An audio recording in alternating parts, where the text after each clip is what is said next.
It's the most powerful show on television. High drama with intense energy. A show dedicated to a few brave souls who risk their lives for the sake of their craft. Its in-depth reporting goes to the core and unlocks the mysteries behind today's raciest sport. Motorsports. Catch it when you can.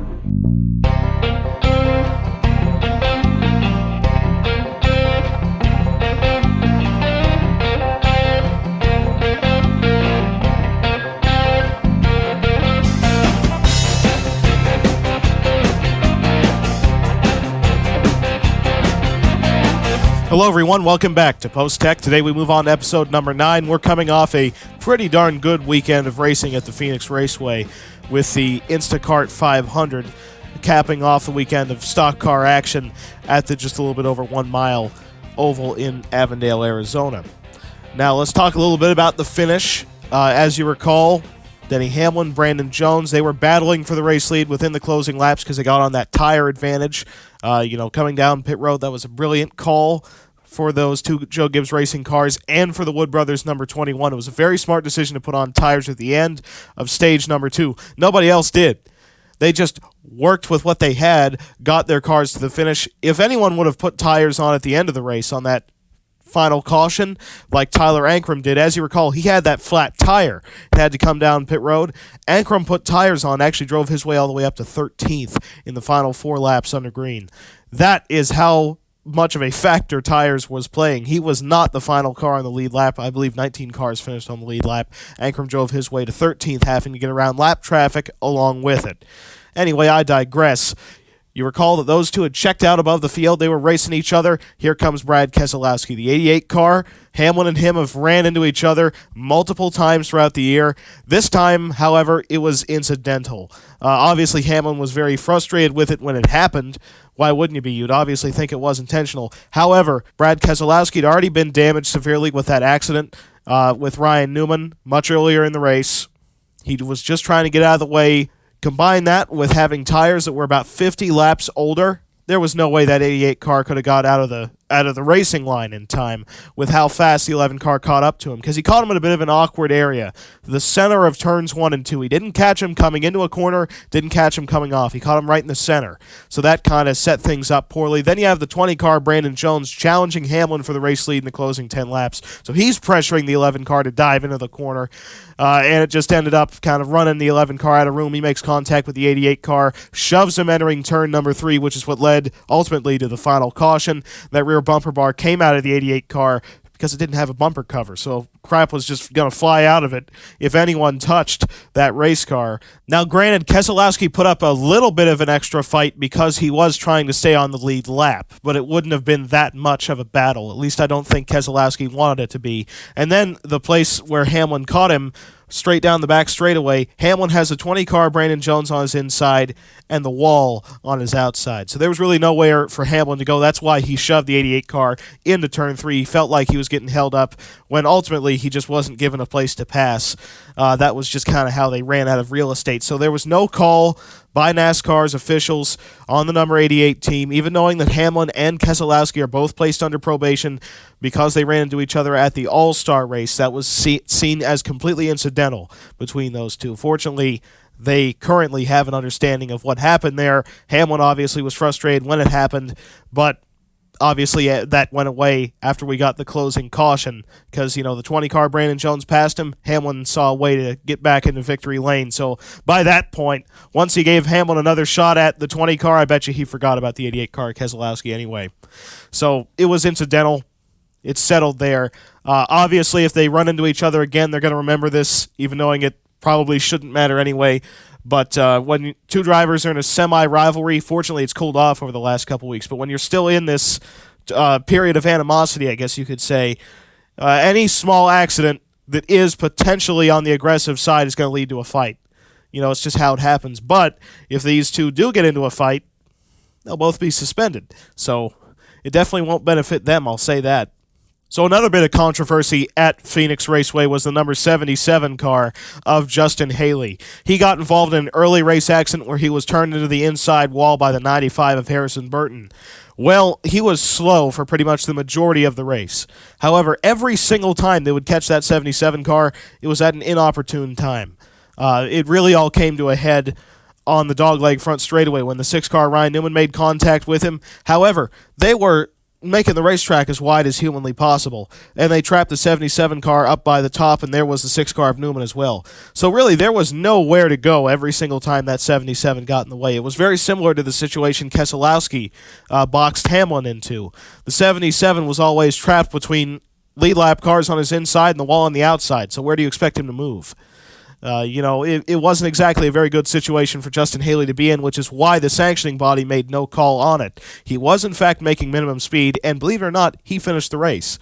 And he finished it in the top 30. That was because of all the crashes that we had throughout the race, in particular the one that he was involved in, but fortunately he made it through that. Quite a few cars.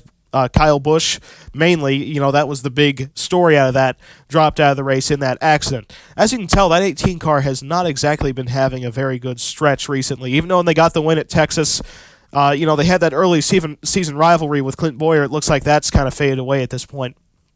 But Las Vegas, they were involved in 4 separate incidents, with a big wreck being started, with, by the way, the 77 car of Haley being involved in that as well. Those two seem to be connected in some way or another. There's no frustrations between the two because I don't think that they've even caught on to the fact that they wrecked with each other the last 2 weeks. But it's just kind of strange to think that Brandon Jones, for instance, has won the last 2 races. Kyle Busch is dropping off. And Truex hasn't been anywhere to be found except at Dover for the last 2 years. So maybe some changes will be made at Joe Gibbs Racing at some point in the future, whether it be crew chief or driver, whatever it may be, because that 20 cars up front, the 11 car of Hamlin's been proving his worth over the last 2 years. The 18, even though he won the championship last year, has not gotten off on the right foot this season. And the 19 car of Truex still hasn't gotten that contract extension, so things aren't looking too good over there. But fortunately for Justin Haley, Inspire Motorsports and Colleague, they partnered this year to field that car. No penalties after Phoenix Raceway. The only sort of sanctioning body action taken on Justin Haley was that they did talk to him in the NASCAR hauler. But after that talk, they determined to not make any penalties. I don't even think any scolding would have went on in there once they reviewed the footage and looked at the positions that Justin Haley was forced into every single time that he got involved in an accident. More or less, he was a slow car, but it's the leader's job just as much to try and avoid a slow car. They can't always expect the slow car to just get out of their way, especially when they're still on the racetrack racing. It'd be different if he was running on the apron and, he was just trying to turn in laps, hope somebody drops out. It wasn't that situation. Even though he was way off the pace, he was still racing. It was a bit of a different situation than, what we saw at, I believe, Justin Allgaier at Nashville. You recall he wrecked in that race? He was running the apron more or less the whole race and the pit road, just trying to turn in laps. Justin Haley wasn't doing that. He was still on the racetrack racing, so that's why NASCAR didn't make any calls on that. They just talked to him in the hauler, nothing beyond that. No sacrifice of practice time coming into the 600 either. Nothing out of that situation. The race at Phoenix really proved the importance of tire strategy, especially with the higher horsepower package. It put a lot of emphasis into not having wheel spin on the exit of the very flat corners at Phoenix, in particular Turn 2, because there's reduced banking in comparison to Turn 4. So coming off Turn 2, you're always trying to modulate the throttle a little bit so you don't end up spinning those tires. Because of the high horsepower, it was a lot more difficult to keep those rear tires together, in particular the right rear, because that holds a lot of weight too. It's how you corner your car. But those tires were wearing out a lot. That's why when the 11, 20, and 21 cars put on fresh tires, they just cut their way through the field like a hot knife going through butter, from more or less dead last to the lead, and they did it in, I believe, 15 or so laps, and they never looked back. I have no idea why the cars behind them did not put on tires on the last pit stop. It would have absolutely made the difference. Even though they only had about, 4 laps to the finish, if all those cars would have came down pit road, they would have easily beat the top 3 that had pitted a little while before that. The 11, 20, and 21 cars, they would have had nothing for the 22 of Joey Logano, let's say, if he would have put on fresh rubber. He led the most laps at 73, and he won Stage 1 and Stage 2. If he would have put tires on that car, I bet you it would have been a victory. But it's another one that slipped through the cracks for the number 22 team. And Team Penske's still looking for their first win of the year. Even though they've been running up front pretty much every single race, they have yet to win a points-paying event. They did win the All-Star race, but they have yet to win a points payer. And they've also yet to lock themselves into a playoff spot this year. But how about Brandon Jones? They missed 4 races to start the year with a 20 team. It was kind of getting a little bit into panic mode. People were starting to worry about, was this the right decision bringing Brandon Jones in? Even though he won a race last year in the 81 car, finished 6th in points, there was still a lot of doubts because of the early season struggles. But in the last 2 weeks, he's won 2 races. Absolutely a championship favorite right now, probably surpassing Kevin Harvick when it comes to confidence, because Harvick only has 1 race win this year, although it came in spectacular fashion at Louisville. But you want to talk about spectacular. How about Brandon Jones winning at Phoenix in a photo finish? That finish was only 2 1,000ths of a second farther apart at the finish than when Kevin Harvick edged Carl Edwards in 2016. So the finish between Jones and Hamlin was actually the second closest in Phoenix Raceway history, and it was the closest by far of the new layout of having the start-finish line on the exit of what used to be turn number 2. So definitely a success there for the lower downforce, higher horsepower package by far. And Brandon Jones, I don't know if he can win 3 in a row going into the 600, but I wouldn't exactly doubt it, because that team is on a roll, and they are definitely big-time championship contenders right now. Even though they set 15th in points, that's due to all the DNQs they had to start the year. If they can keep this momentum going, they could definitely rally and win the regular season title. As now we are getting very close to halfway through the regular season. They're on their march towards the front. They could still easily mathematically pull off a regular season title. Now let's talk a little bit about the lower divisions. Brett Moffitt, as you know, he's been running the number 45 truck for Nice Motorsports all throughout this year, but also the 02 on the NASCAR Xfinity Series side for Our Motorsports. He has decided, coming into the race at Charlotte, that he is going to switch points from the NASCAR Camping World Truck Series to NASCAR Xfinity Series points. So what this means is he will be running just 5 races from here on out. 5 races, that's all an Xfinity Series driver is allowed, same with a Cup Series driver. The only difference is a NASCAR Xfinity Series driver is allowed to participate in playoff races, while Cup Series drivers are not. So Moffitt is still limited to 5 races, but he can compete in the last few races with the exception of the title race. That race has to be exclusively Camping World Truck Series regulars. So Moffitt will continue to drive the number 02 for Our Motorsports full-time in the Xfinity Series, just now with a focus on winning the championship in that division. The 45 truck, he's obviously going to run for 5 races, and that's going to see a rotation of drivers filling out the rest of the year in that truck. We got a couple rumors about certain returning Camping World Truck Series drivers running that truck as well. And obviously it's going to be a big-time candidate for fielding Cup Series ringers on top of that. So we had a big-time press conference announcement out of Tony Stewart after the SRX test at Stafford Speedway. They had Schrader testing the SRX car in preparation for the 6-race season throughout the summer months. Those present included Tony Stewart himself, Ray Evernham, Sam Mayer, and Mark Roos, the president of GM. And so what they announced is that Tony Stewart himself will be running the number 14 Chevrolet Silverado at the Bristol Dirt Race in the NASCAR Camping World Truck Series. Now, the reason this is not a conflict with his obligations to Stewart-Haas Racing is that Stewart-Haas Racing, that he is a part owner in, investor in, that's a Ford program. This is just Tony Stewart Racing, which is a Chevrolet program. I guess you could say it's very similar to how Chip Ganassi runs Honda and IndyCar and Chevrolet in NASCAR. It's kind of something like that. Because Tony Stewart Racing participates in the Camping World Truck Series as a Chevrolet team, and the Cup Series program is Stewart-Haas Racing, I guess he's allowed to get away with it for this year.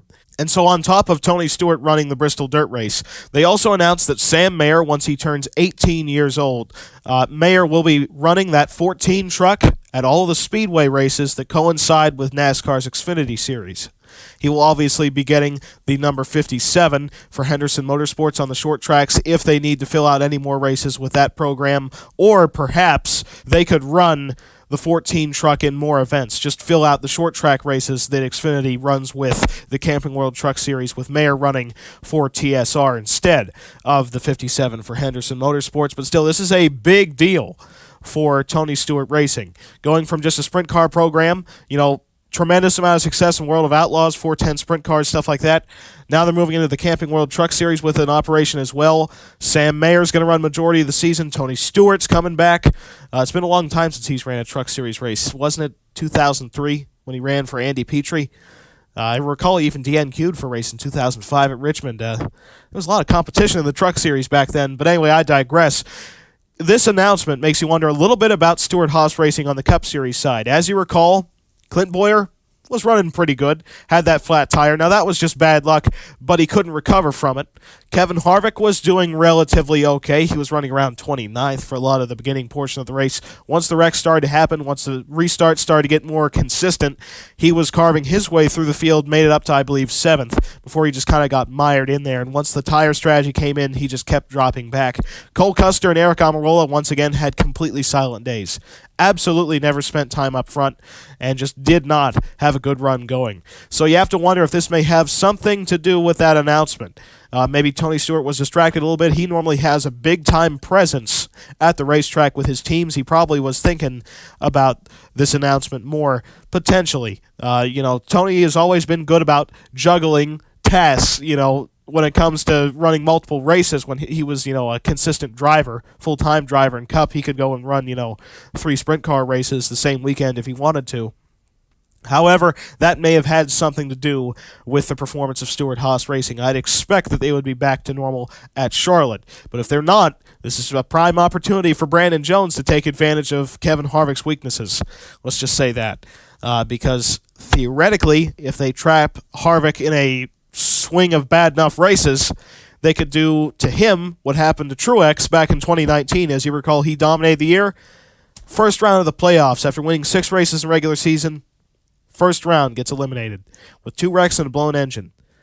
So if they're lucky, they might be able to eliminate Harvick. Who knows? It's a little bit early in the year to be predicting that sort of stuff. But this announcement of TSR running Chevrolet Silverados in the Camping World Truck Series, number one, it's going to bring a lot of eyes on the series, especially with Tony running on dirt. That's a big deal. He brings in a lot of people, a lot of fans with him still, probably because of his enhanced presence in motorsports still to this day. Not too many retirees, and I kind of hesitate to call him a retiree. He runs so much still. But not a lot of drivers who step out of Cup keep this presence in the sport quite the way that Tony has. But with Tony Stewart running this race, it's going to bring a lot of eyes on the event. It's a good thing for our series, although it might stir the pot a little bit more at Stewart-Haas Racing. It's definitely not going to strengthen their relationship very much, especially with Tony kind of going out on his own and fielding his own development program under a different manufacturer with Sam Mayer. We'll have to see how it works out, but if the split does happen, if Tony goes on, does his own operation, Haas CNC works out a deal to run their own program, it would definitely change our sport. SHR's been on top of the speed charts for 10 years now, winning championships with Harvick and Tony Stewart and Clint Boyer. It's going to change every division in NASCAR if it does in fact happen, because they are absolutely a powerhouse organization. And so now, after just a quick commercial break, we'll be back to give the highlights of the Alsco 200 NASCAR Camping World Truck Series race from the Charlotte Motor Speedway. We'll see you in just a minute. NASCAR on Speed Station is being brought to you by RFJ, the official home of the RFJ AI series, by Knife Friend 725, the brains behind Project Retroval, and by Anthony's Online Simulation League.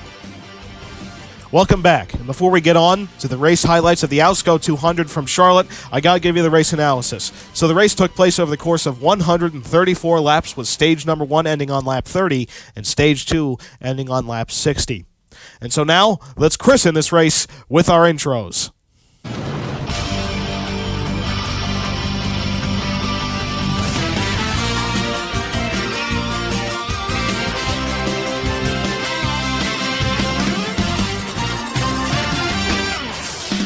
Entering the race at Charlotte Motor Speedway, Grant Enfinger sets atop the point standings by 11 points above Dawson Cram in the 41 truck. Then 15 points back is Sheldon Creed, 20 points back is Ty Dillon, 22 back is Casey Mears, 27 is Ty Gibbs, 30 is Matt Crafton, 31 is Christian Eckes, 34 points back is Austin Terrio, and 36 points out of the point lead is the 75 truck of Parker Kligerman. Austin Hill won the pole at the Charlotte Motor Speedway, continuing his dominance at mile and a halfs this season, with Zane Smith qualifying outside pole. 29 truck of Chase Elliott qualified in 6th position. Brett Moffitt in the 45 truck, after just announcing that he will be switching to NASCAR Xfinity Series points. In fact, this is his first race in this 45 truck under Xfinity points, so this counts towards his grand total of 5 that he is allowed to run from here on out. The number 5 truck of Denny Hamlin. Hamlin did not even intend on running this race. However, after a great run at the Las Vegas Motor Speedway and the furthered partnership with Phoenix Racing, Hamlin decided to come out here and run for the Kyle Busch bounty, qualifying that 5 truck in 8th position. 24 truck of Quinn Half qualified in 10th. 51 truck of Kyle Busch qualified in 13th position. Outside him is the 3 of Austin Dillon. Behind Dillon is the second place runner in points coming into the event, the 41 of Dawson Cram. Then third in points, the number 2 truck of Sheldon Creed, qualified in 27th. The number 17 of Kyle Larson, qualified in 28th position. And James Busher, coming back to run that 44 truck, qualified in 29th. And finally, the number 53 truck of Ross Chastain, qualified in 38th position. And here's the most important note out of qualifying. The point leader coming into the race, Grant Enfinger, got up into the outside wall during his qualifying run and missed the show here at Charlotte.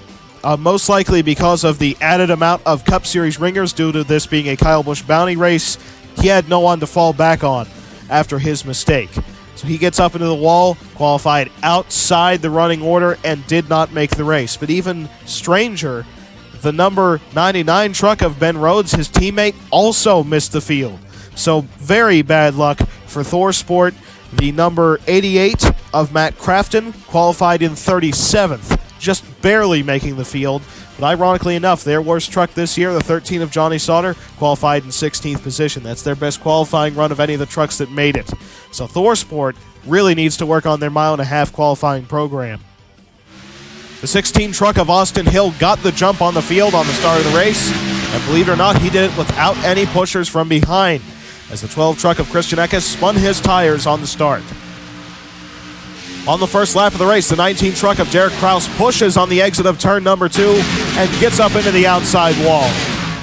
Dawson Cram knows that the point leader coming into the race did not make the field, and by lap number 3, he had actually driven that 41 truck up in to 9th position as Will Rogers battles side by side with Kyle Busch, who has driven his way to 7th. On lap 4, we have the first caution of the day as the 44 truck of James Busher pushes on the exit of turn number 2, makes contact with the 09 of Stephen Parsons, and turns around the number 30 of Brennan Poole on the back straightaway. We had some very interesting tire strategy going on lap number 5 as race leader Austin Hill pits for the first time of the day along with the 45 truck of Brett Moffitt, the ill-handling number 29 of Chase Elliott, as well as the 60 of Casey Mears. So this was a bit of tire strategy to see if they could get an advantage from pitting after just a few laps of wear on their tires. Now, because some of the lead trucks came down pit road, Christian Eckes is now your race leader above Ty Dillon, and the 41 truck of Dawson Cram resides in 5th position. After the restart, the number 31 truck of Ty Dillon started to drop back. He restarted in 2nd and was put outside the top 5 by the 51 truck of Kyle Busch, but the number 13 of Johnny Sauter has actually driven his way well into the top 10, now to the inside the 31 of Ty Dillon. So Sauter definitely has the best Thor Sport truck here at Charlotte. On lap number 11, the 45 truck of Brett Moffitt gets to the inside of the 8 of Camden Murphy, makes contact with Murphy, putting the 8 truck up into the outside wall, opening the door for the 2 truck of Sheldon Creed to skirt by down on the inside. Remember that Moffitt is on fresh tires, the trucks up in front of him are on slightly older rubber. And the 2 truck of Sheldon Creed currently resides just barely in the top 30 in the running order. And he came into this race 3rd in the point standings. On lap 14, Dawson Cram, still trying to make up spots, goes 3 wide down on the inside of the 24 and 18 of Half, and Gibbs forces them right up off the bottom and takes up 2 spots in that move. And the number 16 truck on just slightly fresher tires is averaging 2 to 4 trucks past every single lap. That truck is on a rail right now, just getting around 3 Cup Series regulars, Larson, Dillon, and Hamlin. An incredible performance out of Austin Hill. Also on lap 15, we had the number 31 truck of Ty Dillon drive his way all the way through the field, get down to the inside of Christian Eckes, and take away the race lead. And also the number 51 truck of Kyle Busch has completely fallen off a cliff right now. Currently resides in 15th position, racing with the 1 truck of Haley Deegan. On lap 17, the number 21 truck of Zane Smith goes 3 wide to the inside of Rogers and Eckes, going from 5th to 3rd. On lap number 20, Carson Hocevar gets around the 13 truck of Johnny Sauter, taking up the 8th position, making it a Chevrolet-controlled top 8. A remarkable run for the manufacturer so far. On lap 21, the 75 truck pushes on the exit of turn number 2, almost turns around the 97 truck of Jesse Little, but he is fortunate enough to catch it on the exit of turn number 2. And you see the 29 truck of Chase Elliott just backs out. On lap 26, Christian Eckes gets to the inside of Zane Smith, taking up the 2nd position. But then just 1 lap later, Smith got back to the inside, taking that spot away. And this would begin a several lap battle for 2nd position, which allowed Ty Dillon to get away with the race lead.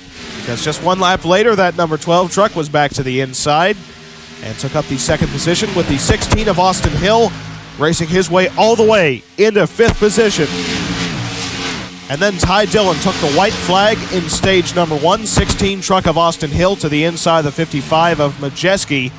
Hill races his way all the way from the tail end of the longest line up into 4th position in the final 25 or so laps of stage number 1. Down the backstretch, 21 truck to the inside of the 12, and Zane Smith retook the 2nd position back down to the start-finish line with Ty Dillon, the number 31 for Germain Racing, winning stage number 1 at Charlotte. Dillon gets the stage number 1 victory above the 21 of Zane Smith, then the 12 of Christian Eckes, 16 of Austin Hill with an incredible drive through the field, and the 55 of Ty Majeski.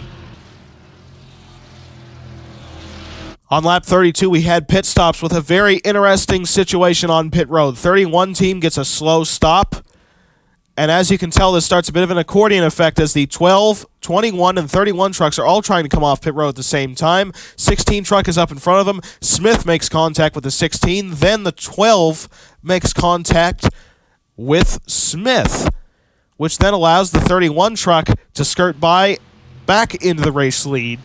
However, he got a little bit of damage from making contact with the 12 of Christian Eckes. So a very interesting situation on pit road, which cost the 16 and 21 trucks quite a few spots.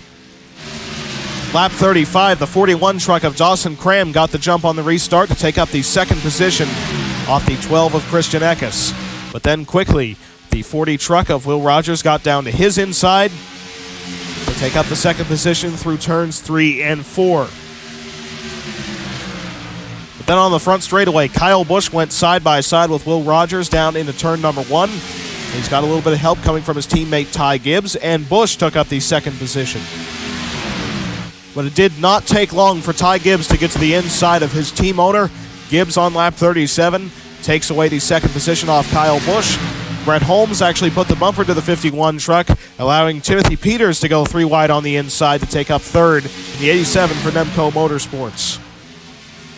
And Kyle Busch got forced into the marbles 2 consecutive laps and dropped all the way outside of the top 15.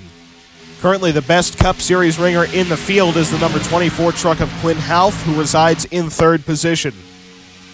On lap 43, the 87 truck of Timothy Peters takes up the 2nd position, but look at who has showed up. Once again, it's the 16 of Austin Hill racing his way into 3rd. But then battling for 2nd, the 16 truck makes contact with the 87 on the exit of turn number 2, forcing the 87 up into the outside wall, and the 16 of Hill gets some damage out of this as well. And that allows Quinn Half to shoot by down on the inside into turn number 3 to take up second. And it really allowed the 31 truck of Ty Dillon to put a big-time gap on the field, extending his lead to more than 1 second. It did not take Austin Hill very long to get back into a rhythm, though. On lap number 46, he gets to the inside of Quinn Half and takes up the second position. And by lap 48, the 29 team of Chase Elliott has finally hit the setup. He currently runs in 9th position. An incredible recovery from earlier.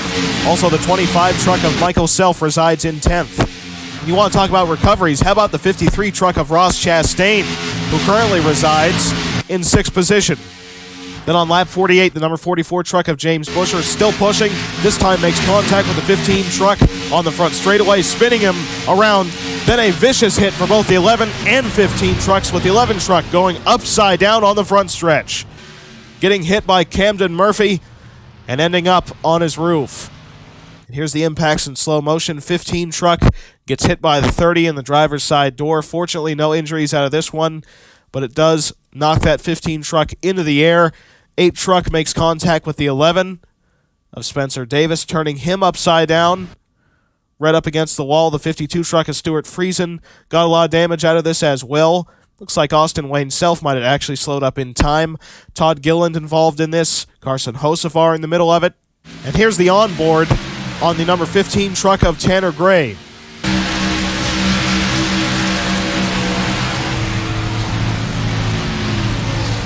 Gets turned around right there in a driver's side impact for the number 15 truck, almost turning him over.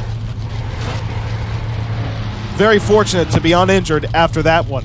And this is the second rather large accident that Spencer Davis has been involved in the last few weeks. As you recall, he got fined at the Las Vegas Motor Speedway for causing that very large accident. This time he was just an innocent bystander in a wreck, but unfortunately got turned over on the front straightaway by the 8 truck of Camden Murphy for Nemco Motorsports and resided on his lid on the front stretch. However, in the madness, the number 24 truck of Quinn Half actually raced his way around the 16 of Austin Hill, taking away the second position back to the stripe. And the trucks out of the race after that accident are Spencer Davis, Tanner Gray, Brendan Poole, and Stuart Friesen. The rest are still in the event. Dawson Cram in the 41 truck gets a great jump on the 31 down into turn 1 and takes away the race lead as the point leader. Cram still searching for that first career win. Also on the restart, the 88 truck of Matt Crafton makes contact with the 5 of Denny Hamlin. Hamlin has to catch that 5 truck down the backstretch, but fortunately avoids wrecking.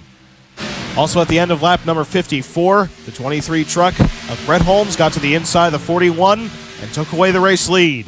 However, on the inside line, he was being challenged by the 40 of Will Rogers, and quickly that 16 truck has made his way back up into the top 3.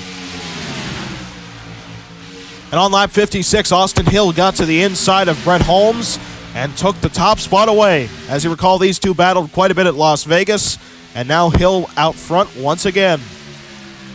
Number 29 truck of Chase Elliott actually stuck in the middle line, being put 3 wide right now by the 33 of Ryan Truex, as Truex takes up the 5th position. And by lap number 59, the 33 truck of Ryan Truex raced his way all the way up to 3rd, getting around the 41 of Dawson Cram. Austin Hill on the final lap of stage number 2. And now through turns 3 and 4, Austin Hill once again with yet another 1.5 mile stage win. Hill wins stage number 2 at Charlotte. 23 truck of Brett Holmes in 2nd, 33 Ryan Truex in 3rd, 41 in 4th, that's Dawson Cram. The 24 truck of Quinn Half in 5th. He is your highest running Cup Series regular. How about this? A stage number 1 winner, Ty Dillon, who's currently running in 19th position after dropping all the way down through the field. Comes down pit road this time by trying to adjust on that number 31 truck and get the thing back out front. On lap 65, the number 33 truck of Ryan Truex got the jump on the inside line to take up 2nd off the 23 of Brett Holmes. And how about this story? Lap 67, 75 truck of Parker Kligerman races his way around Holmes to take up the 3rd position. I tell you what, Austin Hill and Hattori Racing Enterprises have absolutely nailed their intermediate setups. dominated the race at Las Vegas. Now looking like they're going to do the exact same here at Charlotte. Lap 72, Parker Kligerman to the inside of the 33 truck of Ryan Truex, and Kligerman in the second spot. On lap 78, the number 23 truck of Brett Holmes got to the inside of the 33 of Ryan Truex to retake the third position, as Austin Hill cleanly gets around the lap truck of Camden Murphy, who was involved in that flip with the number 11. And would you believe it, by lap number 83, the number 2 truck of Sheldon Creed has actually raced his way all the way into 7th position. Certainly has a long-run truck. How about the 5 truck of Denny Hamlin, completely mired in the back and currently resides in 30th position.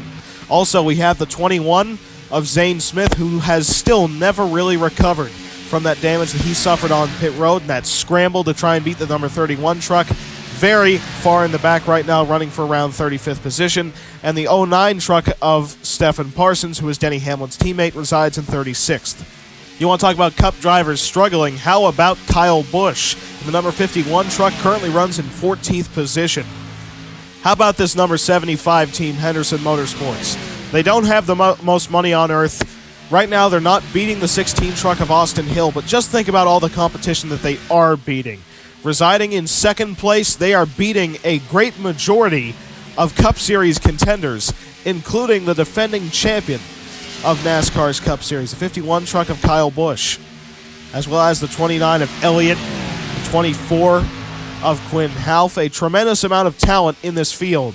And Parker Kligerman running in second is really proving his worth. I'm sure that he's kind of putting himself out there and onto the radar of maybe some Cup Series owners potentially as well, with how well he's been performing with Henderson Motorsports this season. On lap 98, green flag pit stops begin with the number 12 of Eckes and 44 of James Busher coming down pit road to try and short pit the field for track position. The next lap, the number 16 truck of Austin Hill comes down pit road as well. Hill coming to the pits, hands the lead over to the 75 truck of Parker Kligerman. Lap 101, Truex got to the inside of Kligerman, taking away the top spot entering turn number 3. And then on lap 102, most of the lead lap trucks come down pit road. However, the 75 truck of Kligerman absolutely blows his pit road entry and then gets black flagged and has to come down pit road under green, losing all the track position that he earned over the course of the race. A very tough break for Henderson Motorsports after such a great run. And here's another shot of just how far the 75 truck blew the entry to pit road. You're supposed to be committed by that yellow line right there that the 33 truck gets by. There's the 75 trying to come down. I mean, he is well beyond the entry. I think it was just about 2 or 3 years ago, Eric Jones pulled off an entry very similar to this at Kentucky that costed him a lot of track position in a Cup Series event. Similar situation here, and it pretty much put the end of Kligerman's hopes of getting a good finish. The end of the pit cycle saw the number 16 truck of Austin Hill cycle back as the race leader above the 12 of Eckes and 44 of James Busher. So it was very smart to come down pit road early and short pit the field because it earned the 12 and 44 trucks a lot of track position. Behind those two is the 23 of Holmes and 33 of Ryan Truex. The 75 truck of Kligerman had to come down pit road in extra time and is trying to stay ahead of the 16 truck of Austin Hill to potentially stay on the lead lap. Lap 107, the 16 truck gets to the inside of the 75, officially putting Kligerman 1 lap down. But then on lap 107, the 25 truck of Michael Self loses power on the back straightaway and comes to a halt on the apron, bringing out a caution flag. The number 16 truck of Austin Hill is definitely going to have a lap truck advantage on this restart, having the 75 and 19 trucks separating him from the second place runner Christian Eckes. On lap 110, they got the 25 truck of Michael Self refired. However, he is down 2 laps behind race leader Austin Hill. Lap 113, Austin Hill gets a very big jump on the rest of the field because of the lap truck of Derek Kraus slowing down the second place runner Christian Eckes. That already allows Hill to gap the field by a little over a second. On lap 115, Will Rogers got to the inside of the 23 truck of Brett Holmes, driving his way from 7th to 2nd from the restart to now, and the 75 truck has hassled his way around the number 16 truck of Austin Hill, now back on the lead lap. Then entering turn number 1, Will Rogers gets to the inside of the 16 truck of Austin Hill, taking away the race lead. Following suit is the 23 truck of Brett Holmes, who takes up second position through turns 3 and 4. But it didn't take long for Hill to get back out front. He has a bit of a longer run truck, got to the inside of the 23 truck on lap 120, taking up the second position. Then Will Rogers could not get around the 75 truck of Kligerman, allowing the 16 back to his inside, and Hill back out front on lap 121. Then on lap 124, the 16 truck of Austin Hill gets around the 75 of Kligerman, putting him a lap down once again. That allows the 45 truck of Brett Moffitt, the new Xfinity Series regular, to get to the inside of the 23 of Brett Holmes, taking up second, with Sheldon Creed almost out of nowhere, running in fourth position.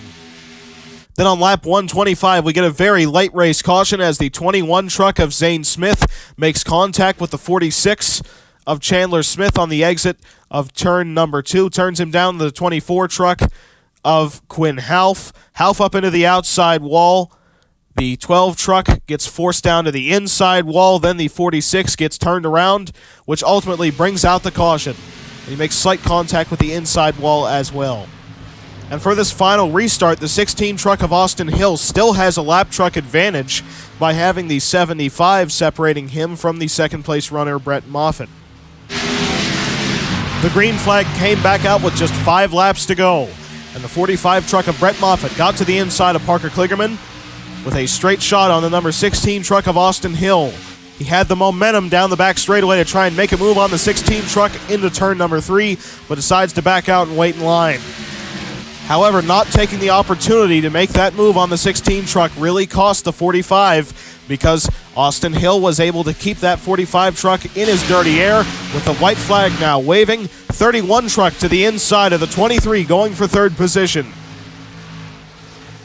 Ty Dillon into third spot. Brett Moffitt just 2 truck lengths behind the 16 truck of Austin Hill.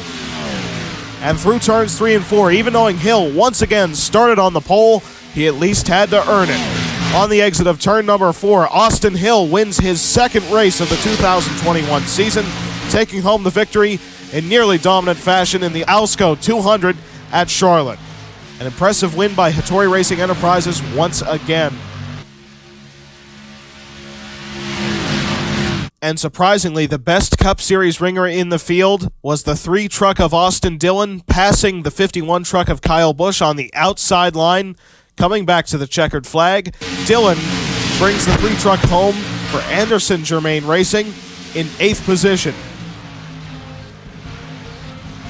And in the regular season point standings after the race here at Charlotte, Sheldon Creed, the defending champion, has taken away the point lead off of Grant Enfinger because Enfinger did not make the race. Creed picks up 2 spots in the standings, all the way up to the top. With his win at the Sonoma Raceway, he obviously does not need to lead the point standings to make the playoffs. He has that win, which has locked him in. So Sheldon Creed won the playoff championship last year, now trying to win both this year. On top the point standings right now could be the regular season champion. Then Ty Dillon, just 2 points out of the point lead, picking up 2 spots in the point standings with his stage number 1 victory here at Charlotte. Dawson Cram drops down to 3rd in points. He is only 3 points out of the point lead, though. This is a remarkably close battle at the top of the standings. Then Ty Gibbs, 4th in points, picks up 2 spots after Charlotte. He's only 16 points out.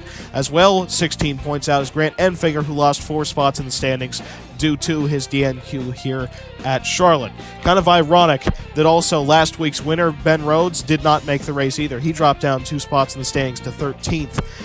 Behind Enfinger is the 60 truck of Casey Mears. He is 19 points out of the point lead. Matt Crafton is 24 points out of the point lead. Brett Holmes, the defending ARCA Menard Series champion, 31 points out. Austin Terrio is 35 points out. And Christian Eckes, dropping down 2 spots in the standings after Charlotte, rounds out your top 10, 39 points out of the point lead. In your playoff standings, Sheldon Creed, Austin Hill, Ty Gibbs, Casey Mears, Matt Crafton, Christian Eckes, Ben Rhodes, Ryan Truex are all locked in to the playoffs with their wins so far this year. Then we have the best of the rest. Ty Dillon, 55 points above. Cram, 54. Enfinger, 41. Brett Holmes, 26. Terrio, 22. Timothy Peters, 10. And Parker Kligerman, 7 points above. Then John Hunter Nemechek, surprisingly 7 points out. A lot higher expectations for him coming into this season. Then Ty Majeski, 10 points out. Zane Smith, 23 points out after winning Rookie of the Year honors last season. And Tanner Gray, 27 points out of making the playoffs. And so now, after just a quick commercial break, we'll be back right here on Post Tech for my personal favorite segment of the show, Q&A.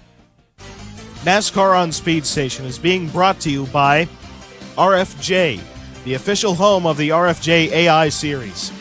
By Knife Friend 725, the brains behind Project Retroval. And by Anthony's Online Simulation League. Hello everyone, welcome back to Post Tech. Now we move on to the Q&A segment of the show. Once again, if I mispronounce any names or handles, I do apologize, but it's bound to happen. So, this time we got actually less questions than normal, which in a way is a good thing for the sanctioning body, NASCAR. That means that they're doing their job because there's nothing to debate. Right now, I mean, if everything's good, if there's no questions to be asked, that means somebody's doing their job, at least in my opinion. So anyway, first question for Brian Rodriguez. Has there been any discussions about NASCAR running street courses? So I've talked about this before, but there is quite a bit of talk about it. In particular, Toronto is the number one road course that NASCAR is looking at right now because, Pinty's series already runs there. They've ran there for years and years now. IndyCar runs there, so, a out-of-country motorsport, because, based in Indianapolis, they can run there perfectly fine. They, pack the house completely. If Cup showed up there, it'd be a similar deal, and they could get a IndyCar doubleheader, a race north of the border, and a street course race done all at the same time. So I'd say keep your eyes out on Toronto as a street circuit opportunity for NASCAR. There's been a few other street circuits in talks right now, but my money is on Toronto personally. It'd be kind of interesting to see the Cup cars running there too, because some of the turns there are a little tight for the full field of Cup Series cars. 42 cars running up through there. It might be a bit of a mess if one of them gets out of shape, but it'd be worth seeing how drivers could figure out their way past cars and really dive into certain braking zones and get around them, especially with the next gen car, because that car's going to have better brakes, wider tires, tighter braking zones. So it'll definitely make things different on road courses. Now, question number 2 from Toto Rocky. Can Carl Edwards make a return to NASCAR racing? When he retired and when he was asked if he would take another shot at NASCAR, he'll do it with Joe Gibbs, but since the stupid 4-car rule exists, could he make a start with a team like Gaunt, Phoenix, 2311, or Roush? So, I don't think Carl's going to run a race this year. I think he's in talks of getting something set up for next season. In particular, I think he's interested with NASCAR's changes with the next generation car. For lack of a better word, he kind of got bored with NASCAR over the course of his career. Not normally would a driver at the top of their game, in the best possible equipment, step away. I personally believe that just the interest in the sport that he had kind of wore thin. And so maybe with this next-gen car, it's going to kind of revive that. Obviously, he comes from a dirt racing background. I'd say that once the first Bristol dirt race gets done in 2 weeks' time, that may sway his decision to potentially run that race next season. He's been talking about as well that he's very interested in the idea. If Edwards were to do it next year, the 4-car rule might not be in effect because we don't have charters, we don't have provisionals. NASCAR's been thinking about just opening up the entry list to really anyone who wants to show up. And so that may open up an opportunity for Carl to run, say, a 5th Gibbs car, because since we don't guarantee anyone spots, that makes it to where no one can really have a monopoly on it. Because, say, I don't know, you're Jack Roush. This is a hypothetical situation from years ago when he was trying to run 6 cars. Imagine if provisionals didn't exist back then. Matt Kenseth's running for the chase for the Cup. David Reagan is running the 06 car part-time. Matt Kenseth gets in trouble in qualifying.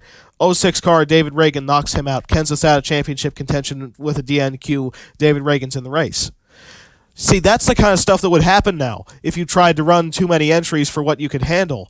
There's no guaranteed freebie spots anymore. You have to make the race on time. So if you run 6 cars, you have to intend on getting 6 cars in the race, because if one of them gets in and the other one doesn't, well, you might have just cost your best car a shot at being in it. There's give and take when it comes to doing it nowadays. It's not just take and take like it was back in the day with provisionals, and especially with the whole charter system. So I don't think that Carl would necessarily have to make a start for Gaunt, Phoenix 2311, or Roush. They're all potential options, but I don't think he would need to. I think that he genuinely could get a Joe Gibbs Racing deal next season, and my money is on that personally. Now, question number 3 from the Alex Mill. How many dirt ringers are expected for the Bristol Dirt Race? Quite a few. Chris Windham is a rumored one right now. We know Rico Abreu is going to run the 69 for Gaunt Brothers. We know that Kenny Schrader is going to run the 32 for Go Fast Racing. Mike Marlar is going to attempt it for MBM. And there's certainly going to be quite a few more. I've been hearing about Bobby Pierce, potentially for Rick Ware as well, because Rick's probably going to show up with all 3 of his cars, and all 3 of them going after, the win, actually, when it comes to a dirt race, because they would hire dirt ringers. However, they are going to have J.J. Yaley in one of their cars, but he technically is a dirt ringer. If you don't recall, he is a very accomplished dirt racer. So J.J. Yaley could potentially even win at the Bristol Dirt Race. I'd be a fan of seeing it. J.J. has been in it long enough to deserve a race win, except he just has never been in position to do it. Beyond that, we don't know too many other dirt ringers that may show up. Stuart Friesen right now is getting a deal with Phoenix Racing to be the first driver to run with the whole 2311 Phoenix combination. So Friesen's going to be likely in the race as well. Beyond that, not too many. There's some rumors about a few drivers, but I believe that the field's a little bit too crowded as it is, so likely it's just going to end there. But one of them that you may add to the list, I believe, will be Ty Dillon. He comes from not necessarily a dirt racing background, but started dirt racing when he was much younger, around 10 to 15 years ago now. So I would expect maybe Ty Dillon to also try and run the race, because he's pretty accomplished on dirt as well. Was raised to drive asphalt stock cars, but ran a lot of dirt racing along with it in his developmental years. So I could see Ty Dillon running the event in the number 31 for Germain Racing. Question number 4 from Switchblade. With the future of the Haas F1 team in doubt, could Haas bring in some of his F1 sponsorship and bring it to his NASCAR team, such as Rich Energy, which is one of their sponsors for their F1 program? I could genuinely see it, because the current owners, future owners rumored for Haas F1 being the Andretti's and Mazepin's father, I really doubt that they're going to bring that Haas sponsorship. If it's Mazepin in particular, it's just going to be their companies represented on their race cars. It's going to be like, Paul Menard, driving the Menards car. It's going to be the same situation. Beyond that, Andretti sponsorship would go to it if it became an Andretti program. So Rich Energy would likely move into the Haas CNC Racing program on the Cup Series side. I mean, they've sponsored a lot to begin with already, whether it be, motorcycle racing, Formula One, stuff like that. I could see them branching out and doing some Cup Series sponsorship programs with Gene Haas, because they obviously have the relationship through the F1 team. And now, question number 5, and actually the final question. From NASCAR Fan 88 Official, could NASCAR extend the amount of cars in races at longer tracks such as Daytona due to so many cars trying to make this year's Daytona 500? I personally feel like NASCAR is satisfied with the way it's working. Because unlike in years past, teams are still being paid for their participation in the dual races, or the heat races as we call them now, and the Xfinity Eliminator. Back in the day, you kind of just would leave with empty pockets if you DNQ'd for the Daytona 500, but nowadays you're actually paid for your participation even if you don't make the race. You're just paid a whole lot more if you actually make the thing, especially if you win it, like Josh Willicke and TBR did this year. So I would not expect NASCAR to try and extend the entry list by very much. The entry list of eligible cars, not the entry list itself, because you could technically fill that with however many entries that ever felt like showing up. But I don't expect NASCAR trying to fit in more cars than we currently allow in a field size. What they will be doing, though, is spreading out the money a little bit more and maybe adding more to the pile, paying more teams to show up. If you don't make the race through one of the Daytona heat races, you get a little bit more money if, say, 100 cars show up next year, which I doubt happening. But more or less, you just have to reimburse the team so that they're willing to show up in general. That was a big challenge a couple of years ago. We were lacking entry lists. That was why. If you're going to have a racing, a motorsport, you need to back it up with the dollars to keep the teams interested and involved. Make their investment worth it. And so NASCAR's actually been succeeding at that this year, fortunately, with the extended money programs that they have, still paying teams to participate in heat races, even if they don't make the race. It's a little different when there's not heat races, but you can completely total your race car if you wreck in one of the Daytona heat races. So you not only leave with no money, but you leave in debt because you just wrecked one of your cars. So that was the unfortunate position that a lot of people have been in over the years of running the Daytona 500, trying to make that race. Fortunately, we don't do that anymore. So it keeps everything a little bit more balanced. That's why we have so many cars show up. We had, I think, 64 this year at Daytona. So I wouldn't expect NASCAR to make any of the field sizes any bigger because they're satisfied with the action, especially to try and make the 500. Because the Daytona 500 qualifying went from kind of just being any other day's qualifying back in the era of provisionals and charters to now it's as big of a deal as Bump Day in the Indy 500.